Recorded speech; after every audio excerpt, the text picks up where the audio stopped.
You are listening to Practical and Woo by Mindset and Manifest. My name is Eden, and I invite you to embark on a journey with me to explore the practical and spiritual edges of the unknown for the purpose of allowing you to embody and empower yourself uniquely as you are and to intentionally create and live a life of freedom and fulfillment.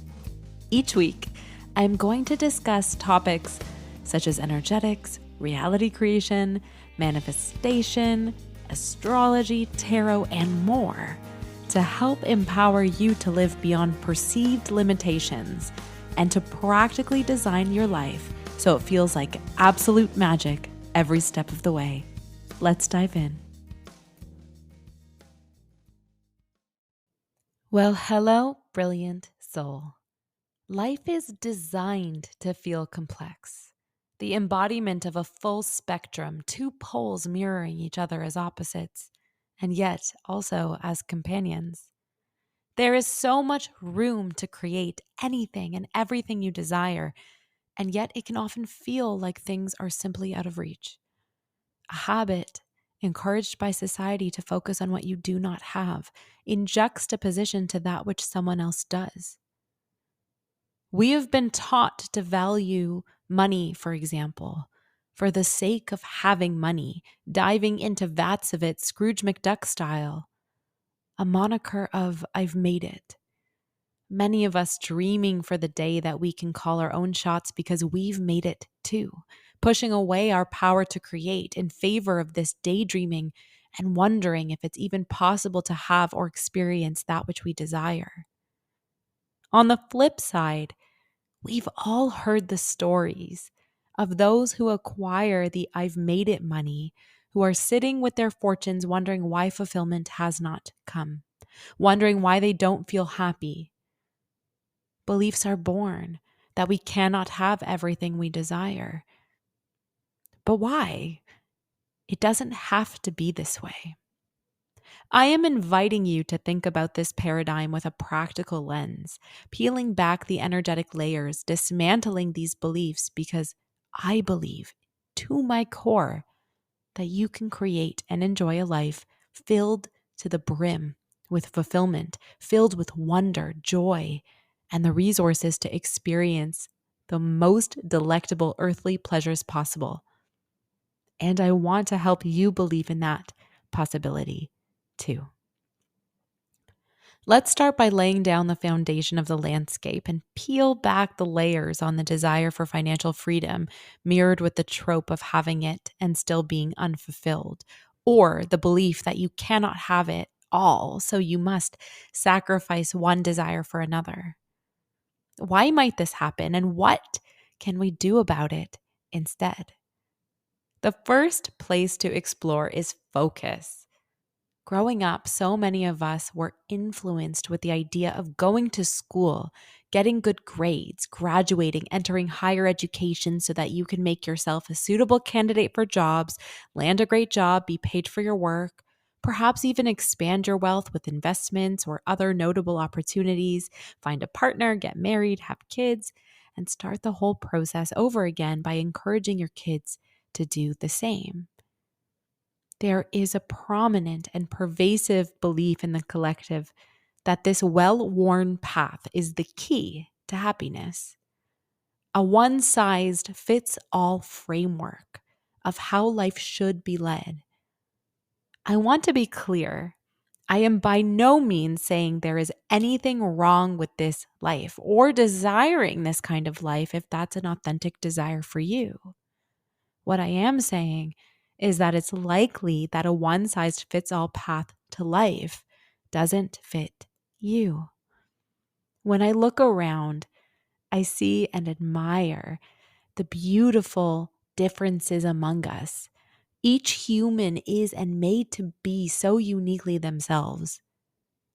It makes sense for each of us to have truth born desires that stray from the expectation of the path we're told we should be journeying. The issue is that we are conditioned to believe that if we stray, then we fail, The fear of failure keeping us tied to focus on all that we cannot do, cannot access, and cannot have, whether or not we truly desire any of it in the first place. Then, if we do manage to make our way to the end of that checklist, we've often raced our way there and wonder what it was all for. The focus in this paradigm is entirely about outer fulfillment. Not to mention the outer fulfillment of a preordained checklist that you might not have chosen for yourself in the first place. Outer fulfillment that is bound in the notion of, if I take these action steps, then I'll have, then I'll be. And if I don't or can't take these action steps, then that means I've failed. My question is, failed at what?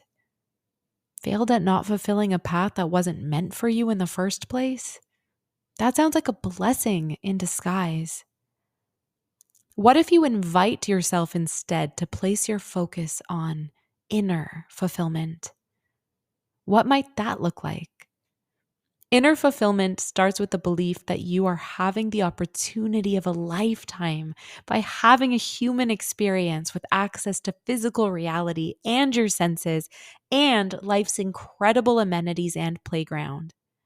Inner fulfillment starts with the focus that your life is yours and you get to choose what to do with it. You get to choose how to approach it.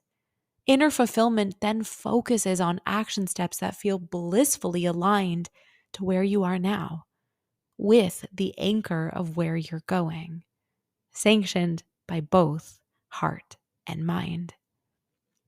It comes from the choice to deeply appreciate the journey along the way and the willingness to be surprised. There is no failure, simply pivoting, learning, growing, and appreciating. The focus of meeting yourself where you are and where you truly and deeply want to be. Which one feels better to you? Chasing after something you're told you should want and then diminishing your efforts along the way? Or choosing your life's path based on what feels right for you and then taking steps to make those dreams your reality? Next comes applying a healthy dose of faith to your focus. The dictionary defines faith as the complete trust and confidence in someone or something. You inevitably want to experience things in your life. That's the very nature of being a human with desires. The issue comes when we don't trust that we can have, achieve, or yield the things we're wanting. We lack faith. The person who has their focus captured by outer fulfillment is performing with a hope and potentially an expectation that by doing those certain things, they will reach that which has been promised at the end. Directives rooted in a societal understanding that only a select few can have what they really want out of life. So I may as well do this instead. Well, why can't you be one of the select few?